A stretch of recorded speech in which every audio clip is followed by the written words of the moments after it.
शीतल और तान्या दोनों बहनें थीं, लेकिन दोनों के स्वभाव में जमीन आसमान का फर्क था। जहाँ शीतल एकदम शांत स्वभाव की थी, तो वहीं तान्या नकचढ़ी और घमंडी थी, जिसे अपनी खूबसूरती पर बहुत नाज था। शीतल घर के सारे कामकाज अकेले ही करती थी, तो वहीं तान्या पार्टीज और मेकअप की शौकीन होती है। एक रोज तान्या अपने कमरे में पार्टी पर जाने के लिए रेडी हो रही थी। तभी शीतल उसके कमरे में पोछा लगा रही होती है, तो तान्या जानबूझकर उसे परेशान करने के लिए वहाँ पर पाउडर गिरा देती है। तान्या, देखो, मैंने अभी यहाँ पोछा लगाया और तुमने ये पाउडर गिरा दिया।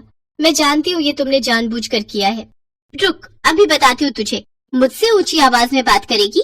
ये ले। तान्या अपनी पेंसिल हील से उसका हाथ कुचल देती है और कहती है, ले लगाती रह तू अब फैल कर पोछा। मेरा हाथ। बेचारी शीतल रोती रह जाती है।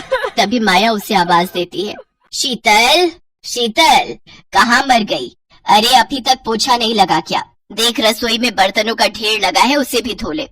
माया उसकी सौतेली माँ थी, जिस कारण वो शीतल को बिल्कुल भी पसंद नहीं करती थी और सारा काम शीतल से ही करवाती थी।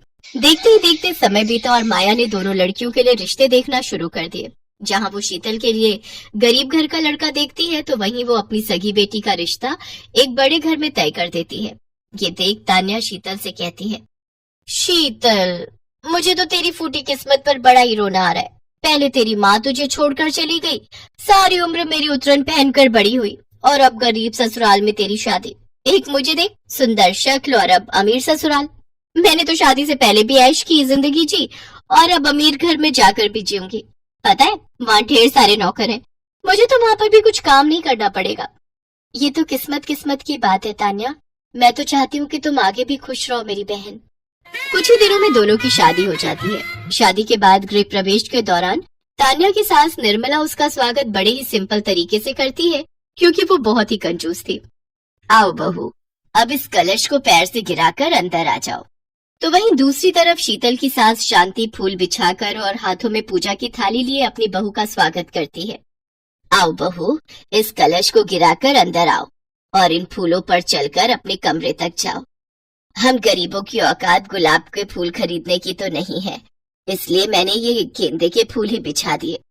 वहीं उसकी ननद अंदर फूलों से उसका बिस्तर सजा रही थी। अपनी सास और ननद का ऐसा स्वागत देख शीतल की आंखों में आंसू आ जाते हैं। जिस प्यार के लिए वो हमेशा तरसती रही, वो प्यार उसे अपने ससुराल में अपनी सास और ननद से मिलता है।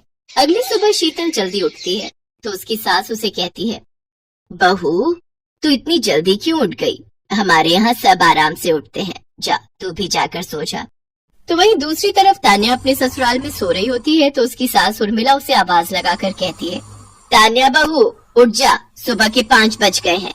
आज तेरा ससुराल में पहला दिन है, जल्दी से तैयार होकर नीचे आ जा, आज तेरी पहली रसोई है। ओफो, इस बुढ़िया ने भी जीना मुश्किल कर दिया है। एक तो वैसे ही शादी की इतनी थकावट, ऊपर से ये है कि सोने भी नहीं देती। कुछ देर बाद तान्या तैयार होकर नीचे आती है, जहाँ उसकी सास उससे कहती है, ये ले बहू, ये तेरे खाने की लिस्ट है जो तुझे अपनी पहली रसोई में बनाना है, समझी? लेकिन सासू माँ, हमारे यहाँ तो इतने सारे नौकर चाकर हैं। फिर उन सब की छुट्टी कर दी मैंने।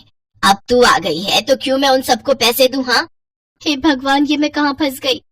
तान्या अकेले ही खाना बनाने लगती है, तो वहीं दूसरी तरफ शीतल सोकर उठती है, फिर नहा धोकर सबके लिए खाना बनाने लगती है। तो उसकी सास और ननद भी उसकी मदद करने रसोई में आती हैं।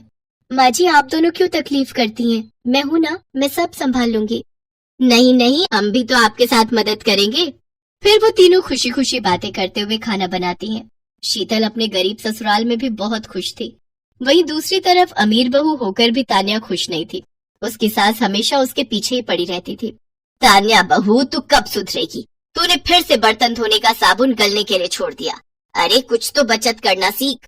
हद होती है सासू माँ, इतनी कंजूसी भी अच्छी नहीं। मुझे नहीं रहना यहाँ, मैं चली अपने घर। घर आकर वो सारी बात अपनी माँ को बताती है। तभी वहाँ शीतल भी आ जाती है। अरे तान्या बहन, कैसी हो तुम? क्या तुम भी अपने हनीमून पर जाने के लिए गर्म कपड़े लेने आई हो? अच्छा, हम तो मनाली जा रहे हैं। माँ जी ने हम दोनों की वहीं की ट्रेन टिकट बुक करवा दी है। वैसे तुम कहाँ जा रही हो? मेरे जले पर नमक मत छिड़को। तुम जानती भी हो मेरी सास कितनी कंजूस है। पता है माँ, वो तो 5-10 रुपए की चीज के लिए भी मुझे कितना सुनाती है। मुझे नहीं रहना अब उस घर में। ऐसा नहीं कहते बहन, रिश्ते ऐसे नहीं तोड़े जाते। मैं जाकर तुम्हारी सासू माँ से बात करूंगी। शीतल तान्या की सास को समझाती है। उर्मिला अपनी गलती मानते हुए तान्या को लेने आती है और उन्हें भी हनीमून पर मनाली भेजती है। तान्या भी अब खुश थी। उसे अपनी गलती का एहसास हो चुका था। वो शीतल से अपने किए की माफी मांगती है। अब दोनों बहनें अपने अपने ससुराल में खुशी खुशी रहने लगती हैं।